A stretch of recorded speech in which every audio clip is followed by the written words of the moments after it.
Hi friends, இப்போ நம்ம சக்திவேல் பார்க்க போகிறோம். சக்திவேலில் வந்துட்டு விளக்கேற்ற சொன்னதெல்லாம் வேலையாக சொல்கிறியம்மா, நீ எந்த உலகத்துலமா இருந்து வர அப்படிங்கிற மாதிரி இருந்தது. யாரை பார்க்கன்னு கேட்குறீங்களா? மீனால தாங்க.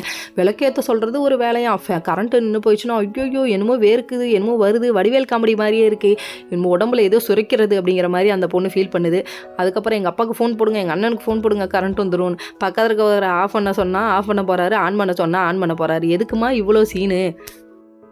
இந்த பொண்ணு ஒரு பக்கத்து அலப்பறை பண்ணுதுங்க. இந்த பொண்ணை உட்கார வச்சு அப்பெல்லாம் பண்ணக்கூடாதுமா, அவனுக்கு பாலும் பழமும் தரோம் சாப்பிடுமா அப்படின்னு சொல்லிட்டு சாப்பிட்றதுன்னு ஆஹா திங்கிறதுனா தான் மீனாவுக்கு ரொம்ப பிடிக்குமே, அதனால் உட்காந்து திங்கிறதுக்கு உட்காந்துருச்சுங்க. அது மட்டும் தின்னுட்டு இருக்கேன். இன்னொரு பக்கம் சக்தி ரொம்ப ஃபீல் பண்ணிருக்காங்க. ஏன்னா சக்தியை அடக்கி ஆளணுமா, அதனால அவங்க மாமியார் குணத்தை அவங்க காமிக்கிறாங்க. சரியான வில்லித்தனமாக இருக்கேம்மா, எங்கம்மா இருந்த நீலாம் அந்த வேலவனோட அம்மா சாஃப்ட்டுன்னு நினச்சோம்.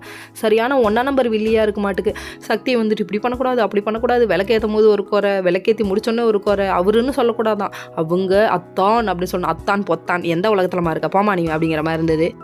பாவம் நம்ம சக்தி அதையே நினச்சி ஃபீல் பண்ணிட்டு இருக்காங்க. அதுக்கப்புறமா சக்திக்காக வந்த வரதட்சணையோ 4 லட்சம் கொண்டு வந்து கொடுத்தாராம் கல்யாண செலவுக்காக.